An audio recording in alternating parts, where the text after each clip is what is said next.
We mentioned the Atlantic City Boxing Hall of Fame. Good stuff with Chuck Zito in the 12 o'clock hour, talking a lot about Arturo Gatti. And, there are so many, and I don't want to say theories, but there's a lot of unsettling things that occurred regarding the death and surrounding the death of Arturo Gatti.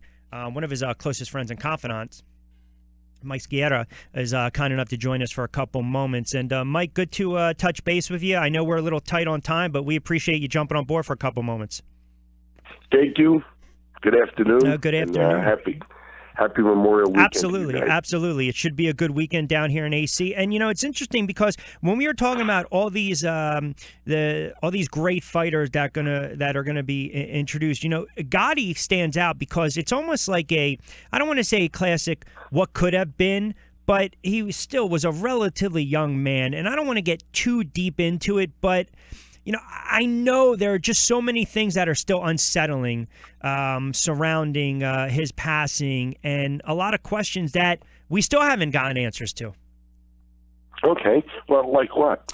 Well, it just seems as though, it just seems as though it's just unsettling, right? How everything was handled. I think the ball was dropped a lot because in Brazil, absolutely. Yes, absolutely. Yeah. In Brazil, no doubt about it. Yeah, and it's just I'm wondering, you're one of his closest friends. You were one of his closest friends and confidant.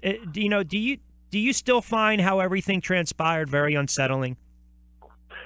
Absolutely. Listen, there isn't a day that goes by that I don't think about him. I don't think about the case. I don't think that what had happened to him.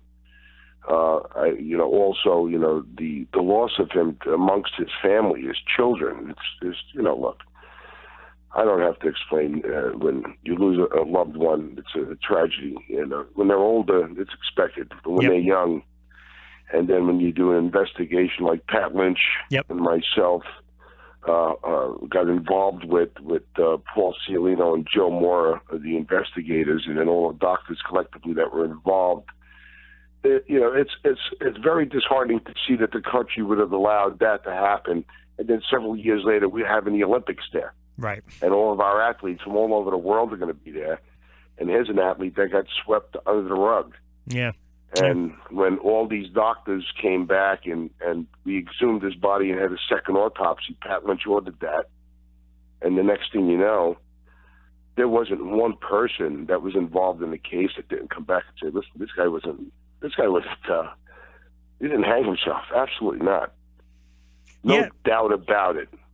Because that was the right. Died. Yeah, a violent death. He died at the hands of several people. Yeah. And you're right. It's funny because I remember when this happened, and my father was a cop for years in New York and a detective. And when this happened, the first thing he said is, he goes, you know what? Something just reeks. Something stinks over there, and you're never going to know what really happened. And it is extremely unfortunate. But how about the legacy? It's funny because you talk to so many boxing insiders, and we've been talking a lot about this weekend and some of the great fights that have taken place down here in Atlantic City. But to me, he was your definition of a fan-friendly fighter, because when he fought, he brought it every time. He had the hearts, the guts, the chin, the trilogies with Ward, the great fights down here in Atlantic City. But talk a little bit about the legacy that he leaves. Well, 19 fights in Atlantic City at the Boardwalk Convention Hall, and it was very interesting to see.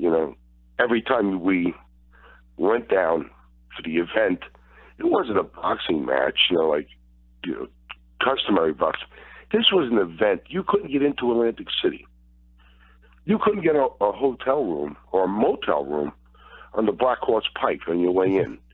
He packed Atlantic City from wall to wall. And then when you walked into that arena, when you walked into Boardwalk Hall, the electricity in that room was something I've never seen or felt in my life ever again, other than those fights. And to watch him up there, and was he a blue-collar guy?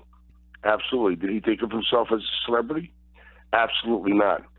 And he was the guy that gave the hope to the blue-collar guy that, hey, man, if you really try and you don't quit, you could do it. You could be whatever you want. And that's what he was. He was the epitome of that. He let you know, I'm you. I'm just like everybody else that walked into this room. You're the one who makes me famous. Arthur was a very special guy. Arturo, There was nobody else ever that we've seen that was like this kid. You know, another person. A couple things a lot of fans will forget. The 3 fights against Ward, first of all, no titles were on the line. The first one was actually fought in Connecticut, and then the other 2 were at the Boardwalk Hall, and he finished his career. He fought his last 9 in the Boardwalk Hall. I mean, you know, you look at the stars of boxing right now that we have, right? Whether it's the GGGs, the Lomachenko's, the Alvarez, the Jacobs, the Danny Garcias, the Andre Wards, the list goes on and on and on. But you go back 10 something odd years ago, you know, everyone, when you start to talk about the welterweight division and you start to talk about the Wards and you talk about the Gottis and you talk about the fact that he won titles in different weight classes, this and that. I mean, he was, you know, I think it was kind of safe to say one of the faces of boxing for a long, long time. He's the epitome of it. The kid boxed. Well, Arturo boxed since he was 5 years old, and yes, you know, he was definitely in that class of boxing and notables. But Arturo was a tremendous fighter. As time went on, you know, we all get older and our bodies diminish. But at the age of 35, he had his last fight in Atlantic City. It was July 17th, 2007 with Alfonso Gomez. Yep. Alfonso Gomez, yeah. And, you know, he did a tremendous job. Again, you know, at the end of the career. Yeah. At that time, you know, he had a lot on his mind, a lot on his plate, especially with the woman he had around him. But anyway, did he make Atlantic City exciting? Did he make the boxing game exciting? There's nobody that I've seen when I went to a boxing match afterwards that made me sit on the edge of my chair, stand throughout the entire fight, like Arturo Gatti. He built Atlantic City. He was the epitome of Atlantic City, still being alive up until his death. And they never forgot him, which was beautiful. They named Georgia Avenue Arturo Thunder Gatti Place. I believe Carrie Kaufman and George Tibet were very instrumental in that. Had happened in, I believe it was August of 2010 or 11. It was 10. They did tremendous things down there to make sure that the people of Atlantic City didn't forget Arturo, because Arturo didn't forget Atlantic City. He absolutely loved that city. Yeah, and you're right.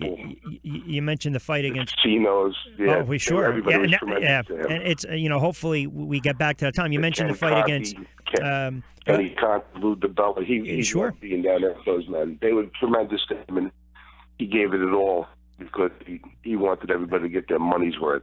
He didn't want to be an embarrassment to himself or his family, or especially to the sport. And he adored it a lot. You know, it's funny, too, because when guys end their career, whether it's a knockout or not, no one remembers a fight against Gomez, right? It's like when people talk about Terry Norris fighting Sugar Ray Leonard. No one's going to look and encapsulate Sugar Ray Leonard's career with that one fight. I know I got you for another moment or two before I let you get out of here. How about this weekend and so many great fighters, such as Arturo, so many great boxing guys, you know, the Atlantic City community getting enshrined.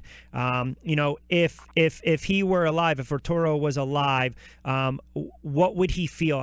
What would be his thoughts going into this weekend, and how people are going to pay homage and tribute to him, among others getting inducted into the AC Boxing Hall of Fame? He would have been honored. He would have been tremendously honored to have been considered for the Boxing Hall of Fame in Atlantic City. He was inducted into the International Boxing Hall of Fame up in Canastota by Ed Brophy.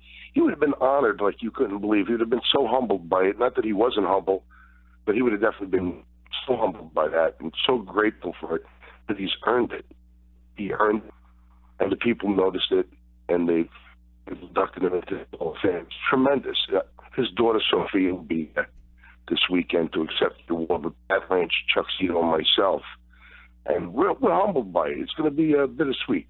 Yeah, it certainly will. And bittersweet. And congratulations to all the combatants. Yes, it's a great class. Honored. It's tremendous. Yeah. You know, it's a tremendous thing. Michael Tyson, a tremendous fellow, a tremendous fighter, controversial life, and he stood up and he stood strong, and he came back, and look, he's been honored, and quite a Larry Holmes and so on. It's just tremendous. It's a beautiful thing what Atlantic City's doing, and it's great that these guys who put their lives in, this is their profession, and they gave it all when they went into that ring for all of us, for our entertainment.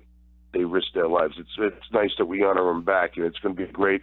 For me, it's going to be bittersweet. When I roll into Atlantic City, I'm very melancholy. My heart's shattered.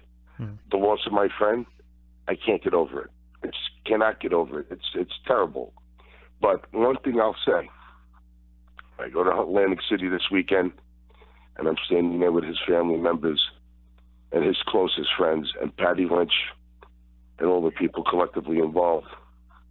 It's going to be difficult, but it's going to be beautiful, and it's bittersweet. And I thank all of you for acknowledging him and doing what you've done for him, and all the fans out there. You guys are great. Keep up. Good work. Couldn't have said it any better. Yeah, Mike, I appreciate it, pal. I'll see you over the weekend. I appreciate a couple moments, okay? You got it. All right. And happy Memorial Day weekend to you and your family and to everybody that's listening. Thank you. You got it. All right, Mike. Good stuff.